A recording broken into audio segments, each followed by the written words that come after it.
Olá, professor Luan Martins na área, e esse é o canal Determina.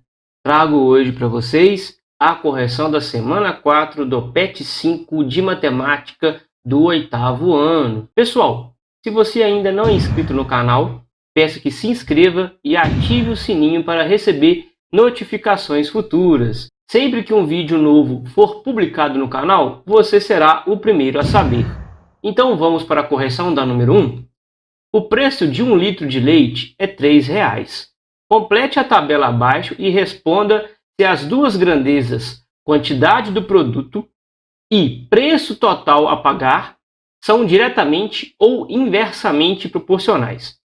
Está aqui a tabela, pessoal, com a quantidade do produto, ou seja, a quantidade de litros de leite, e o preço. Ou seja, se nós temos 1 litro de leite, nós pagamos R$ 3,00. Se nós temos aqui agora, que nem eu mostro com o mouse, 2 litros de leite, nós pagamos quanto? 2 vezes 3, que é R$ 6,00.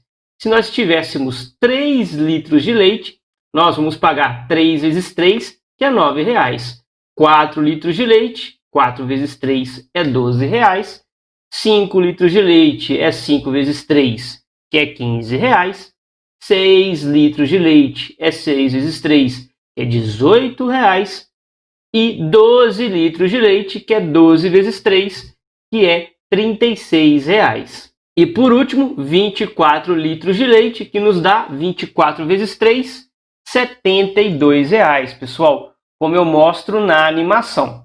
Completada a tabela, pessoal, agora a gente vai para o segundo passo, que é verificar se as grandezas são diretamente proporcionais ou inversamente proporcionais. Novamente, pessoal, está aqui a tabela e observem essa animação. Nós temos aqui a quantidade de litros de leite, que é a primeira grandeza, e nós temos aqui a segunda grandeza, que é o preço, ou seja, o total a pagar. Observem com a setinha, pessoal, que à medida que a quantidade de litros de leite aumenta, vocês podem observar abaixo que o preço total também aumenta. Observem, pessoal, eu saí do 1 e cheguei a 24 litros. Observem o preço também. Eu vou sair de R$ 3,00 e vou chegar a R$ 72,00. O preço aumenta à medida que a quantidade de litros também aumenta.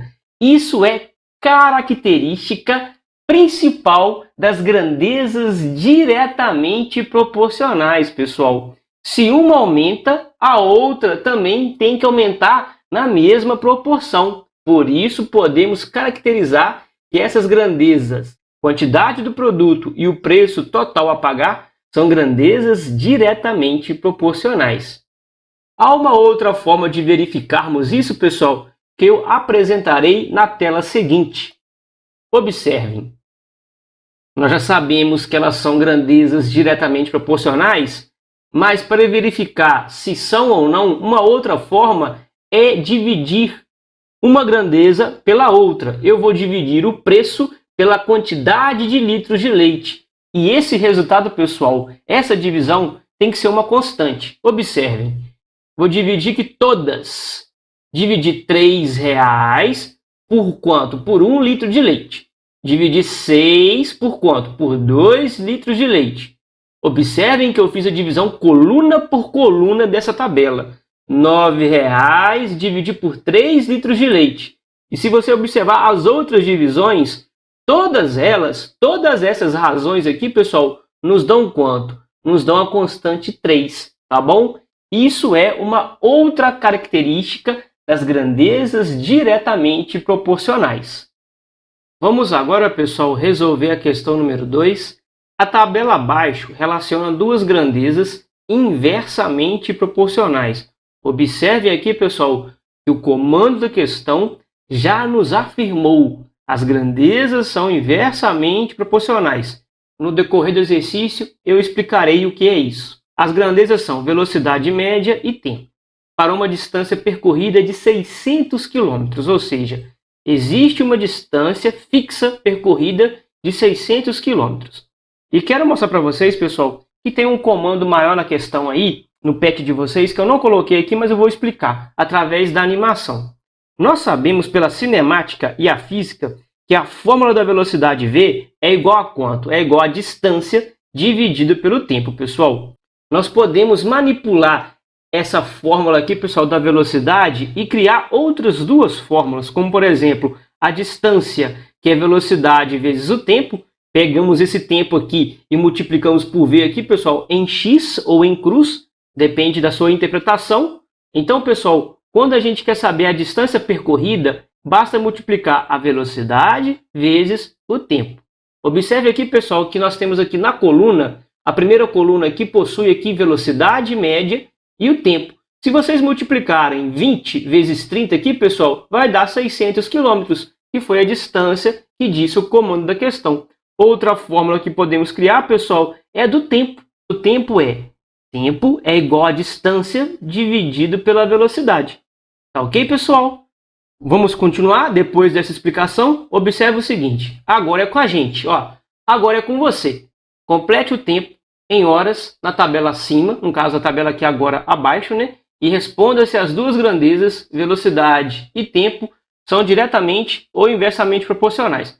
Pessoal, o comando da questão já diz que é inversamente proporcional. Essa pergunta aqui, totalmente desproporcional, está aqui. Mas a gente vai responder mesmo assim. Então vamos calcular aqui, pessoal, através daquela fórmula, distância dividida pela velocidade. Observe na animação. Tempo é distância dividido pela velocidade. Observe, pessoal, que nós temos a distância, que é 600 km.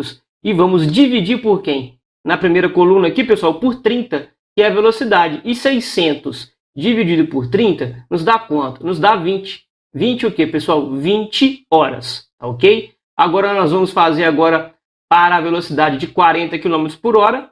Nós vamos dividir 600 dividido por 40. E isso nos dá 15 horas para o tempo de viagem. Vamos fazer agora para 60 km por hora para essa velocidade. 600 dividido por 60 nos dá 10. 10 o quê? Horas de tempo de viagem. Vamos pegar agora 600 km e dividir por 80, como eu mostro na animação, e nos dá 7,5 horas de quê? De tempo de viagem. Vamos pegar agora também, pessoal, para 100 aqui e dividir 600 por quanto? Por 100, como eu mostro na animação, e nos dá 6. 6 o quê? 6 horas. Agora, pessoal, nós vamos pegar aqui a velocidade de 120 km por hora e vamos dividir 600 por 120, como eu mostro na animação, e nos dá 5 horas de tempo de viagem. E por último, a velocidade de 150 km por hora, nós dividimos por 600 e dividido por 150, que nos deu 4 aqui, como eu mostro com o mouse. Ou seja, 4 horas.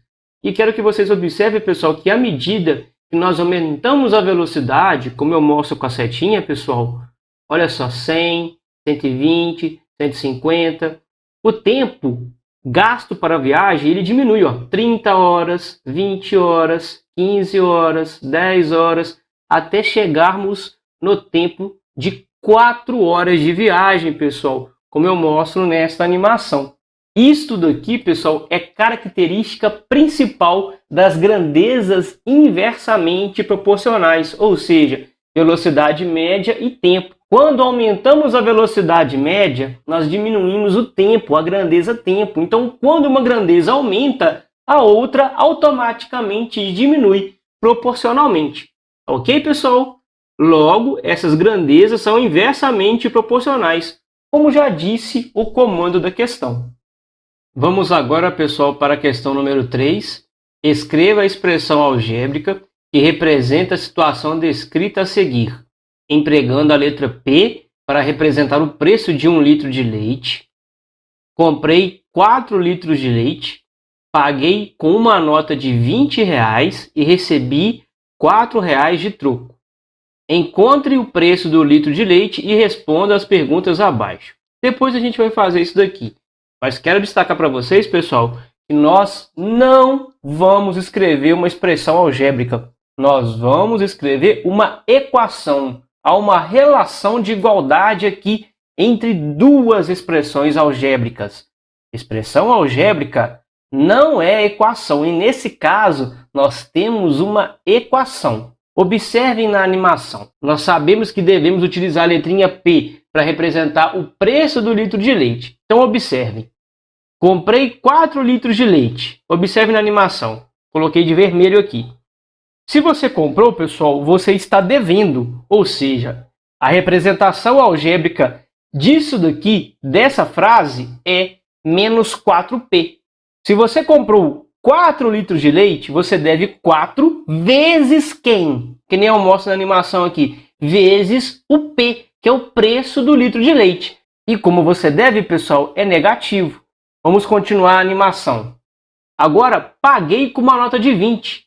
Pessoal, olha de vermelhinho aqui, 20 reais. Se você pagou, é que você tem 20 reais. Vamos colocar aqui na animação. Observaram? Recebi 4 reais de troco. Pessoal, se vocês receberam 4 reais de troco, como eu mostro aqui na animação, pessoal, em azul, quer dizer que houve uma igualdade. Ou seja, através da operação anterior, você recebeu isso daqui, 4 reais. Tudo isso, pessoal, foi igual a 4 reais. Vamos juntar todas essas informações? Observem a montagem da seguinte, entre aspas, expressão algébrica, que é uma equação. Observem, 20, que você tem no seu bolso, menos 4p, que é o preço de quem? 4 litros de leite, isso é igual a 4 reais de troco, como eu mostro na animação. Acredito que vocês conseguiram entender como fazer a montagem da equação, pessoal. Continuando a 3, pessoal, vamos agora encontrar o preço do litro de leite. Vamos resolver a equação. 20 menos 4p é igual a 4. Observe aqui, pessoal, que nós vamos deixar de um lado as letrinhas, de outro apenas os números. Vou pegar esse 20 e vou passar para o outro lado da equação, como eu mostro na animação. Observem, eu repeti aqui o menos 4p, que ficou do lado esquerdo da igualdade. Do lado direito eu já tinha o 4, o número 4, e do lado esquerdo veio quem? Veio o número 20. Porém, quando a gente troca de lado na equação, a gente é obrigado a trocar de operação, pela operação inversa. Observe que o 20 aqui, pessoal, quando não tem sinalzinho aqui, é positivo, é o maisinho. Ele trocou de lado, ele veio como menos 20. Agora a gente faz a continha aqui, pessoal, 4 menos 20, isso nos dá quanto? Menos 16. Observe, pessoal, que o 4p aqui, onde tem a letrinha P, que a gente quer achar o preço do litro de leite, é negativo. E isso não pode acontecer. Por isso, nós vamos multiplicar ambos os membros da equação por quanto? Por menos 1. Menos 4p vezes menos 1 é 4p e menos 16 vezes menos 1 é 16, como eu mostro na animação, pessoal. Observaram aqui? Observe, pessoal, que o 4, que está coladinho com o p aqui, ele multiplica. E ele vai passar para o outro lado da equação com a sua operação inversa, que é a divisão. Observem, P é igual a 16 dividido por quanto? Por 4. E 16 dividido por 4, pessoal, é igual a quanto? É igual a 4. Ou seja, o preço do litro de leite é igual a 4 reais. Ok, pessoal? Agora a gente vai responder as outras questões. Continuando aqui, pessoal, a letrinha A. Se você comprasse 3 litros de leite, qual o valor total a pagar? Observe o seguinte, pessoal, que nós sabemos que o preço do litro de leite é 4 reais. Vamos multiplicar 4 vezes a quantidade de litros de leite, que é 3. E 4 vezes 3 é 12 reais. Vocês colocam aqui na lacuna. Observe ainda na mesma letra A. Quanto você deveria receber de troco ao pagar a compra com uma nota de 20 reais? Basta fazermos a subtração 20 menos 12. Isso nos dá 8 reais de troco, pessoal. Vamos resolver aqui, pessoal, a letra B. Considere X, quantidade do produto, e Y, preço total a pagar. Preencha a tabela abaixo. Observe, pessoal, que na primeira coluna aqui, onde eu circulo o mouse, nós temos X, que será trocado por 0, por 1, por 2, por 3 e por 4. Aonde que vai acontecer isso? Na segunda coluna aqui, pessoal, onde Y é igual a 4x. Observe na animação. Se x aqui, pessoal, é igual a 0, nós temos... Aqui é 4x, tá vendo, pessoal? Y. Ou seja, é 4 vezes 0. Eu troquei x por quanto aqui, pessoal? Por 0. E 4 vezes 0 é igual a quanto, pessoal? É igual a 0, como eu mostro na animação. Colocaremos 0 aqui para y e colocaremos aqui no par ordenado, quando x é 0 e y também é 0. Observe agora para o número 1, pessoal. X é igual a 1. Vou trocar aqui x por 1, ficou 4 vezes 1, que é igual a quanto? Y é igual a 4. Observe na animação. Então, quando x é 1, y é 4. Tá bom? Observem, pessoal, que quando x é igual a 2, ou seja, a quantidade do produto é igual a 2, nós vamos trocar x por quanto? Por 2. Não era 4 vezes x, ou seja, 4x? Ficou 4 vezes 2, que é quanto? Que é 8. Vamos colocar aqui 8. E quando x é igual a 2, ou seja, o preço total, que é y, é igual a 8. Agora, x é igual a 3. 4 vezes 3 aqui, pessoal, é 12. Ou seja, quando x é 3, o y é 12. E quando x é 4, pessoal, nós temos 4 vezes 4, que é quanto? 16. Ou seja, quando x é 4 e o y é quanto, pessoal? É 16. Vamos colocar aqui no par ordenado, tá bom? Resolvendo aqui, pessoal, a 3, letra C, marque os pontos x, y obtidos na tabela acima no plano cartesiano apresentado a seguir. Una os pontos e responda. As duas grandezas, quantidade do produto e preço total a pagar, são diretamente ou inversamente proporcionais? Temos aqui, pessoal, o nosso plano XY, ou seja, o plano cartesiano, e trouxe aqui para vocês a tabelinha que a gente fez anteriormente, pessoal, dos pares ordenados. Quando x é 0, y é 0. Quando x é 1, y é 4. Quando x é 2, y é 8 e assim por diante. Vamos marcar esses pontos aqui, pessoal. O ponto aqui 0, 0 é na origem, como eu mostro aqui para vocês na animação, 0, 0. Agora a gente vai pegar aqui 1 para x, que é o segundo ponto. Observe um pontilhado. E 4 para quem? E 4 para y. Observe. Vamos marcar esse ponto, que é o segundo par ordenado. Agora pegaremos 2 para x e quem? 8 para y, como eu mostro na animação. Temos aqui o terceiro ponto. Depois pegaremos 3 para x e quem? 12 para y. Marcaremos esse ponto também. Agora nós temos 4 para x e quanto? E 16 para y, como eu mostro aqui para vocês na animação. Vamos unir esses pontos.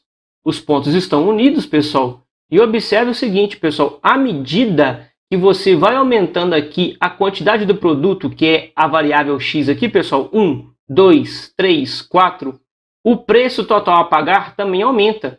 4, 8, 12, 16 e assim por diante. Isso, pessoal, que eu acabei de dizer é uma característica das grandezas diretamente proporcionais, como eu mostro para vocês aqui. Outra forma de vocês observarem, além do gráfico aqui, pessoal, vocês poderiam observar aqui nos pares ordenados. À medida que você aumenta x aqui, observe com o mouse, vocês aumentam y, olha. Então, quando uma grandeza aumenta, a outra aumenta proporcionalmente. Isso é característica das grandezas diretamente proporcionais. Pessoal, vamos resolver agora a questão número 4. O comando da questão número 4 não está todo aqui. Eu dividi a questão número 4 em etapas. Acompanhem comigo a resposta nestas animações. Um veículo viajando a uma velocidade constante de 120 km por hora gasta 3 horas em determinado percurso. Vamos saber quantos quilômetros ele andou nesse percurso? Basta pegarmos distância igual a velocidade vezes o tempo. Esta fórmula aqui, pessoal, da distância está no exercício número 2. Vamos pegar então 120 e multiplicar por 3. Nós temos que o percurso total tem 360 km. Continuando a questão número 4. Considerando que a velocidade de deslocamento seja constante, qual seria sua velocidade se o tempo gasto nesse mesmo percurso fosse de 6 horas? Pessoal, anteriormente calculamos a distância de 360 km. Esse foi o percurso que o rapaz fez em 3 horas de viagem. Porém, o tempo de viagem aumentou para essa mesma quantidade de distância, para 360 km. Então, qual foi a velocidade para o tempo aumentado? Vamos descobrir. A velocidade é distância sobre o tempo. Vamos pegar 360 e dividir por 6, que é 6 horas, né? O tempo. Isso nos dá 60 km por hora. Quando a gente divide 360 por 6 aqui, nos dá 60. 60 km por hora. As duas grandezas são diretamente ou inversamente proporcionais? Observe o seguinte. Quando nós temos 3 horas de tempo 1 de viagem, pessoal, ele utilizou a velocidade de 120 km por hora. E observem quando a gente foi para a situação número 2, que é o tempo de viagem 6 horas, ele aumentou o tempo de viagem, mas a velocidade de viagem, pessoal, acabou diminuindo, foi para 60 km por hora. O aumento de uma grandeza, T1 é igual a 3 horas e T2 é igual a 6 horas, proporcionalmente, pessoal, nós temos aqui a diminuição da velocidade, V1, 120 km por hora, e a velocidade 2, 60 km por hora. Isso é característica principal das grandezas inversamente proporcionais, como eu mostro na animação. Vamos fazer agora, pessoal, a questão número 5. Analise o gráfico abaixo e responda o que se pede. Vamos responder então, pessoal, a letra A. Para fazer 2 kg de sorvete, preciso de quantos litros de leite? Observe, pessoal, que nós temos aqui o plano cartesiano. Observe o seguinte, que aqui, horizontalmente, pessoal, o eixo aqui deitado horizontal é a quantidade de litros de leite. Verticalmente, o eixo que está em pé aqui, pessoal, é a quantidade de quilos de sorvete. Observe, pessoal, que para fazer 2 kg de sorvete, essa quantidade de 2 kg de sorvete aqui, pessoal, nós temos esse ponto aqui no plano, que relaciona com qual quantidade de litros de leite? Com 4, ou seja, 4 litros de leite faz 2 kg de sorvete. Logo, nossa resposta é 4 litros de leite. Vamos para a letra B. 8 litros de leite. Posso fazer quantos quilogramas de sorvete? Pessoal, 8 litros de leite está aqui, como eu mostro para vocês com o mouse e com a setinha. E observe que essa quantidade de 8 litros de leite se relaciona com esse ponto que a setinha está indicando. Ou seja, esse ponto aqui é 8 litros de leite e 4 quilos de quem? De sorvete, como eu mostro com essas duas setinhas. Logo, pessoal, nós fazemos quantos quilogramas de sorvete? 4 quilogramas de sorvete, pessoal, como eu mostro na animação. Letra C. Para fazer 5 quilos de sorvete, precisa de quantos litros de leite? 5 quilos de sorvete. Estão aqui, como eu mostro para vocês com a setinha. E ela se relaciona com esse ponto aqui no plano cartesiano. Que relaciona com quem? Com 10 litros de leite, pessoal. Nós temos 10 litros de leite, que faz o quê? 5 quilos de sorvete. Logo, precisamos de 10 litros de leite para fazer 5 quilos de sorvete, pessoal. Letra D, pessoal. As duas grandezas são diretamente ou inversamente proporcionais. Observe na animação, pessoal, que nós temos aqui 2 litros de leite produz 1 kg de sorvete. À medida que a gente aumenta aqui a quantidade de litros de leite, observe, de 2 eu passei para 4.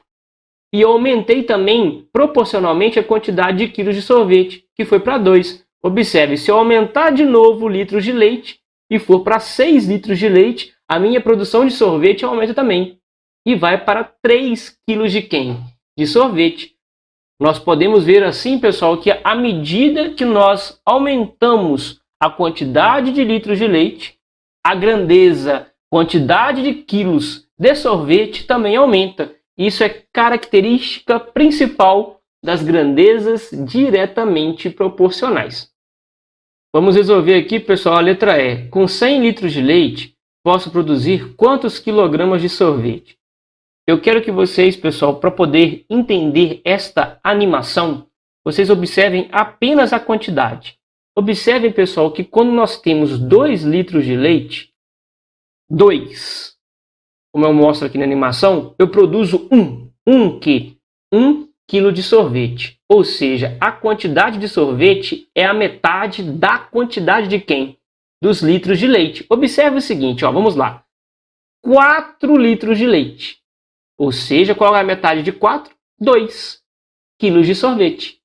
Observe novamente. 6 litros de leite. A quantidade de 6, qual é a metade de 6? É 3. 3 o quê? Quilos de sorvete. E assim por diante, pessoal. Logo, os quilos de sorvete aqui, pessoal, S é igual à quantidade de litros de leite dividido por 2. Então, pessoal, como nós temos 100 litros de leite, pessoal, nós vamos trocar L por 100, que é a quantidade de litros de leite, e vamos dividir por 2. Logo, teremos 50 quilos de sorvete. Acredito que vocês conseguiram entender a animação. Tá ok, pessoal? Vamos resolver a questão 6 aqui, pessoal. Leia com atenção a receita a seguir e responda as questões abaixo.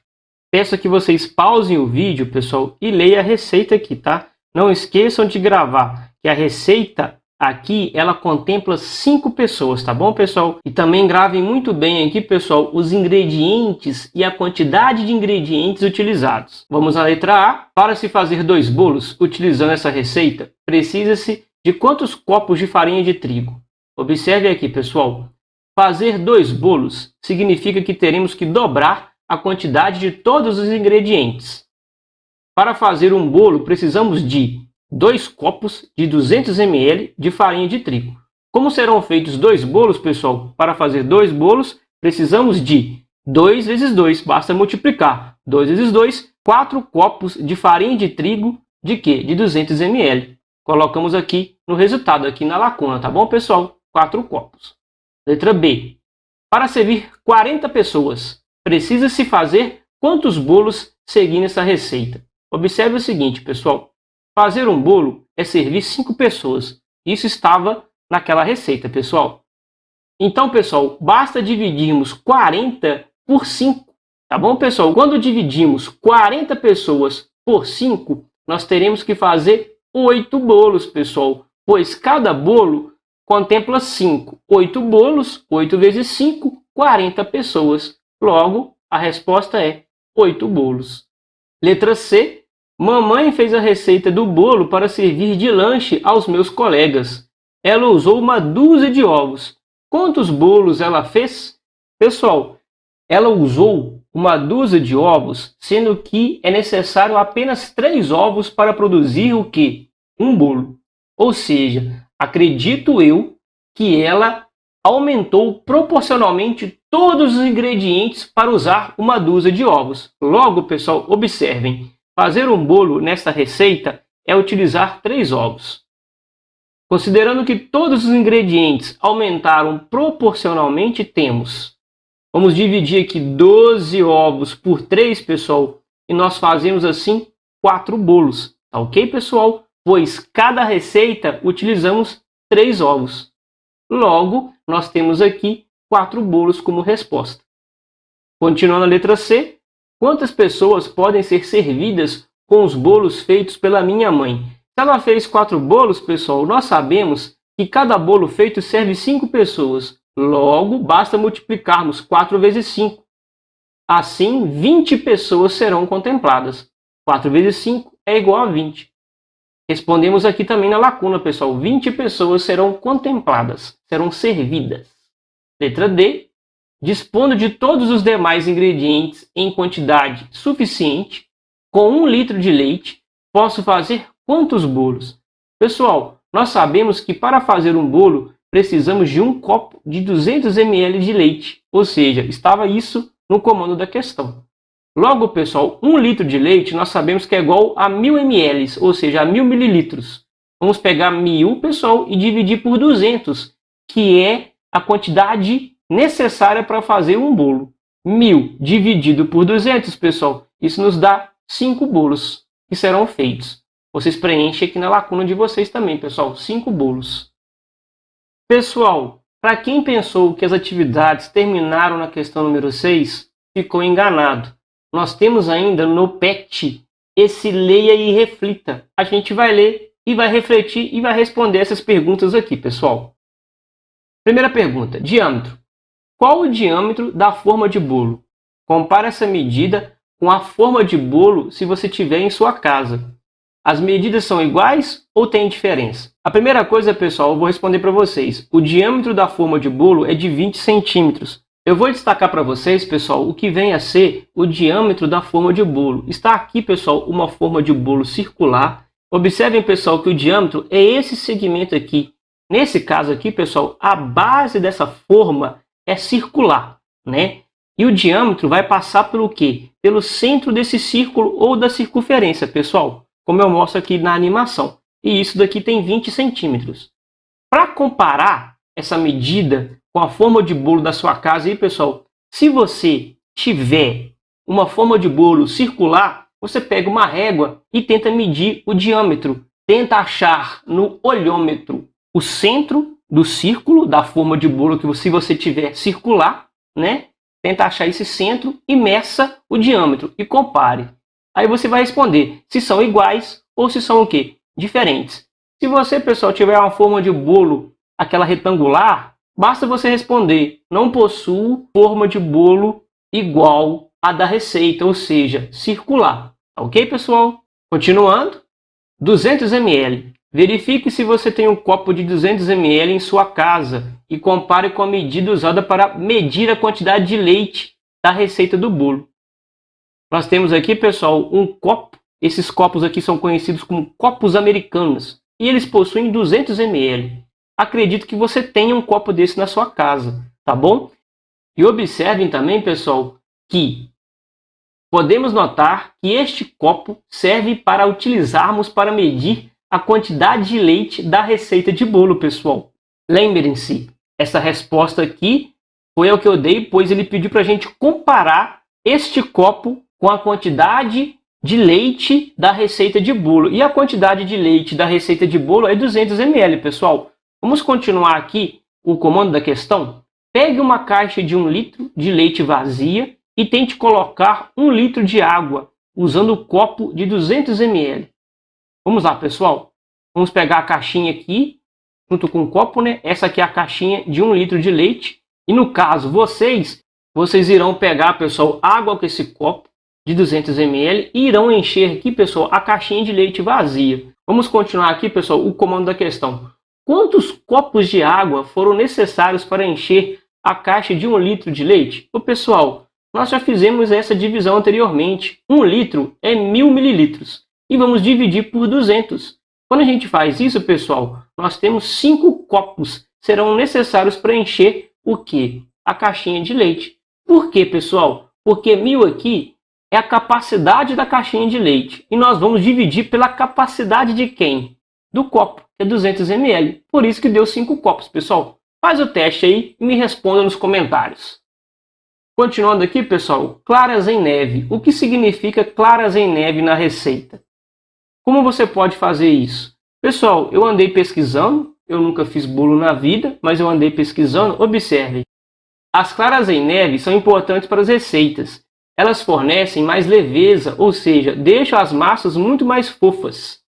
Transformando as claras de ovo em espuma, as bolhas de ar são retidas, que, conforme as batidas, vão sendo incorporadas e alcançam uma firmeza considerável. As claras em neve podem ser utilizadas em pudins, mousses, bolos e muito mais, deixando os pratos muito mais macios. A fonte que eu peguei aqui, pessoal, é um blog Tudo Gostoso. Você pode acessar esse blog, tá bom, pessoal? Do jeito que está aqui. Eu deixarei esse link na descrição do vídeo, tá ok, pessoal? E como a gente pode fazer essas claras em neve? Observe aqui, pessoal. Para fazer as claras em neve, respeite os seguintes passos. Separe as claras das gemas, coloque as claras em um recipiente maior, bata as claras com o fouet. Os movimentos são rápidos e circulares. Professor, o que é um fouet? Observe, pessoal, que o fouet é esse utensílio aqui que utilizamos para fazer as claras em neve. Depois disso, pessoal, o ponto das claras em neve acontece quando ela fica volumosa. Professor, aonde que você pesquisou esse passo a passo? Eu pesquisei no YouTube, tá bom, pessoal? No canal Tudo Gostoso no YouTube. Vocês podem acessar para vocês verem como é feito as claras em neve. Tem mais dicas nesse vídeo aqui. Esse link, pessoal, estará também na descrição desse vídeo. Vamos continuar aqui, pessoal. Homogênea. O que significa massa homogênea na receita? Como você pode fazer isso? Pessoal, eu já trouxe a resposta aqui. A massa de bolo é homogênea quando todos os ingredientes da receita forem bem misturados. Nesse sentido, a massa de bolo parecerá constituída apenas por uma substância. Então, pessoal, homogênea, massa homogênea é isso. Você mistura vários ingredientes e quando você faz a mistura muito bem feita, aquela nova massa que você criou a partir de outros ingredientes, ela vira, pessoal, uma massa que parecerá constituída por apenas uma substância. Para deixar a massa de bolo homogênea, basta misturarmos muito bem os ingredientes da receita. Continuando, pessoal, 180 graus Qual a medida da temperatura do forno que foi indicada na receita? Pessoal, se vocês voltarem na receita, vocês vão ver que a temperatura é de 180 graus e devemos assar por 35 minutos nesta temperatura. Vamos continuar aqui, pessoal. Sopa. O que significa colher de sopa na receita? Quais são os ingredientes que você precisa medir com essa colher? Observe aqui, pessoal, que colher de sopa é uma unidade de medida caseira. Serve para medir a quantidade de determinados ingredientes que serão utilizados nas receitas em geral. Observe aqui, pessoal, que eu trouxe para vocês os utensílios utilizados na vida da cozinha para fazer a medida caseira.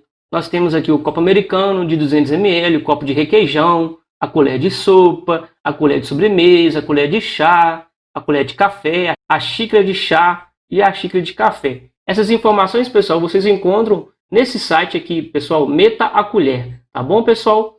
Acesse o site que também estará na descrição do vídeo. Tá bom, pessoal? E quais são os ingredientes que você precisa medir com essa colher? Como sal, como açúcar, como azeite, como óleo, a quantidade de óleo, né? E assim por diante. Mais interessante ainda é você fazer uma pesquisa ou com a sua mãe, ou com a sua avó, ou com seu pai, sobre como ele utiliza a colher de sopa e quais são os ingredientes que ele mede com essa colher de sopa. Sendo assim, pessoal, encerramos aqui a correção da semana 4 do PET 5. Meus queridos alunos, muito obrigado por vocês assistirem ao canal Determina, assistirem essa videoaula. O professor Luan Martins agradece sua presença e faz um pedido para vocês. Se inscrevam no canal Determina, tá ok, pessoal? Até a próxima e bons estudos!